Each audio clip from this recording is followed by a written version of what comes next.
영화는 펜실베이니아의 긴장되고 추운 추수감 사절날 시작됩니다. 버치스 가족과 도버 가족은 저녁 식사를 위해 모여 있으며 전형적인 교회의 평온한 모습입니다. 생존주의자 목수 켈러 도버와 그의 아내 그레이스에게는 랄프와 아나라는 두 자녀가 있습니다. 프랭클린과 낸시 버치에게는 엘리자와 조이라는 두 자녀가 있습니다.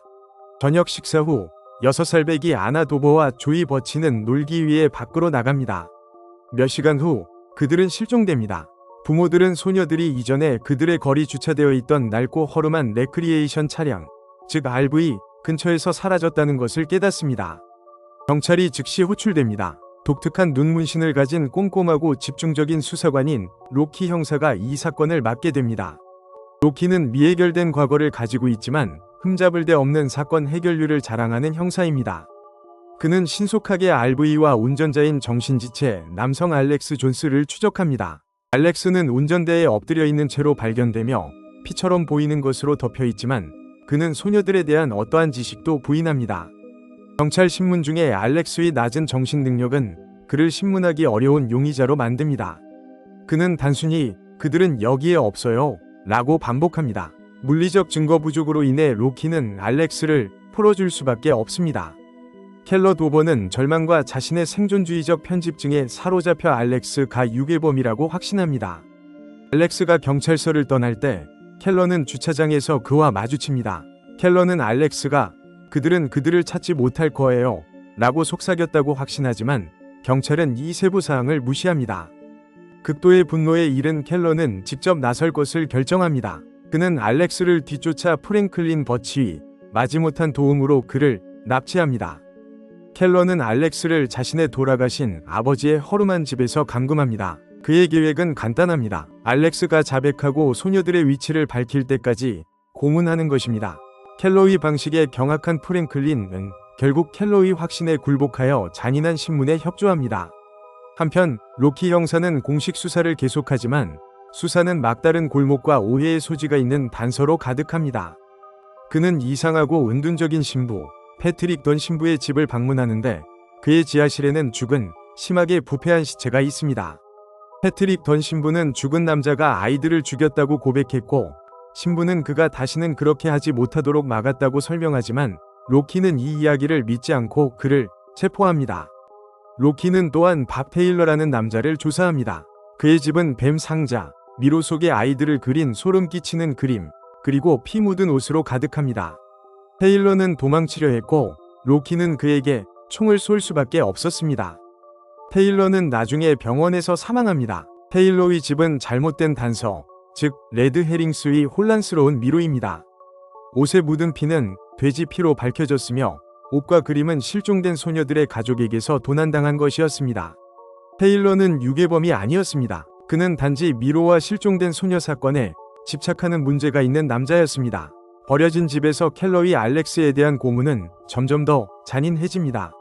그는 알렉스를 때리고 뜨거운 물로 지지고 임시 감방에 가두지만 알렉스는 "할 수 없어요" 와 미로, 그리고 호루라기에 대한 집착 같은 횡설수설한 문구만을 중얼거립니다. 알렉스는 자신이 미로 속의 쥐이며 소녀들이 자신에게 도와달라고 소리치는 것을 들었다고 계속 외칩니다. 켈러는 이것을 죄의 자백으로 오해합니다. 며칠이 몇 주가 되고 켈러의 도덕성은 붕괴되어 프랭클린으로부터 멀어지게 됩니다. 갑자기 공식 사건에 돌파구가 생깁니다. 조이 버치가 쇼핑센터 근처에서 방황하는 모습으로 살아있는 채 발견되지만 심하게 약물을 투여받고 충격을 받은 상태입니다. 로키는 병원으로 달려갑니다. 조이는 약물에 취한 상태에서 계속해서 "켈러가 거기 있었어요" 라고 반복합니다. 이 계시로 로키는 켈러를 조사하게 되지만 그는 단지 망연자실한 가족만을 발견합니다. 로키는 켈러가 불안정하고 의심스러워졌다는 것을 알아차립니다.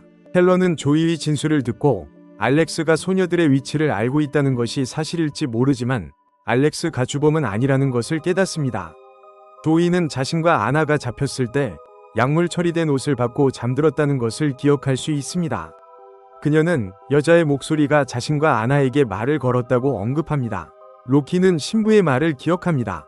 그는 단순히 아이들을 죽인 것이 아니라 삶을 죽였습니다. 로키는 조이에게 다시 질문하기 위해 병원으로 돌아가 그녀에게 미로를 그려보라고 요청합니다. 그림을 그리는 동안 조이는 자신이 들었던 이름인 홀리 존스를 기억해냅니다. 로키는 알렉스 존스 가 홀리라는 이름의 누군가와 관련이 있다는 것을 깨닫습니다. 로키는 원래 용의자의 기록을 확인하고 알렉스 존스가 실제로는 베리 알렉스 존스이며 홀리가 그의 이모라는 것을 발견합니다. 로키는 알렉스를 돌보던 겉보기에는 친절한 노부인인 홀리 존스의 집으로 달려갑니다. 한편 켈러는 자신이 진실에 가까워지고 있다고 생각하고 고문실로 돌아가 알렉스에게서 위치를 강제로 알아냅니다. 알렉스는 마침내 무너지며 열쇠는 쥐의 집에 있다 고 외치고 아나를 홀리의 집에서 보았다고 언급합니다. 켈러는 알렉스의 혼란스러운 미로 이야기가 단서였을 뿐 자백이 아니었음을 깨닫습니다. 로키가 도착하는 바로 그 순간 켈러는 홀리 존스의 집으로 돌진합니다. 로키는 집에 들어가 크고 불길한 상자를 발견하고 그 안에 아나 도버가 있습니다. 아나는 살아있지만 약물을 투여받았고 호루라기를 받았습니다. 이것이 전체 미스터리의 열쇠입니다. 홀리 존스가 진정한 교활한 연쇄 유괴범이자 살인자임이 밝혀집니다. 그녀는 자신의 동기를 설명합니다. 자신의 아들이 죽고 그를 살려달라고 신에게 기도한 후 믿음을 잃었던 것처럼 사람들도 그들의 믿음을 잃게 만드는 것입니다. 그녀와 그녀의 고인이 된 남편, 생존주의 설교자는 알렉스를 주 유괴범처럼 보이도록 꾸몄습니다. 그녀는 아이들에게 호루라기를 주고 구원받고 싶다면 불라고 말하지만 아무도 그 소리를 듣지 못할 것이라는 것을 알고 있습니다.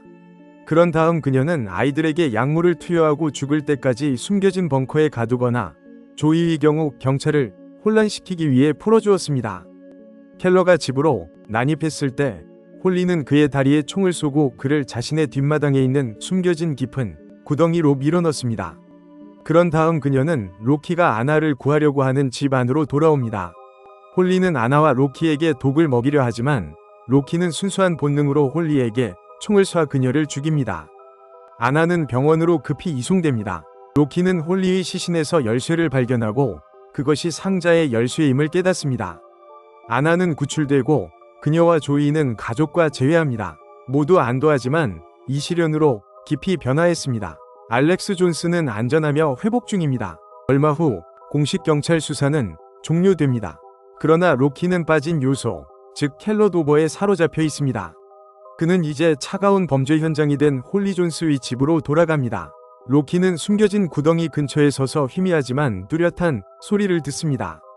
그것은 호루라기 소리입니다. 그는 홀리가 그를 던진 깊고 오래된 우물 바닥에서 켈러가 살아있다는 것을 깨닫습니다.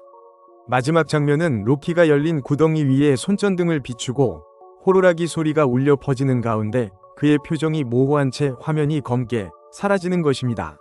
이 비디오를 좋아하고 더 많은 심층 영화 줄거리 설명을 위해 코리안네포를 구독하고 알림벨을 누르는 것을 잊지 마세요.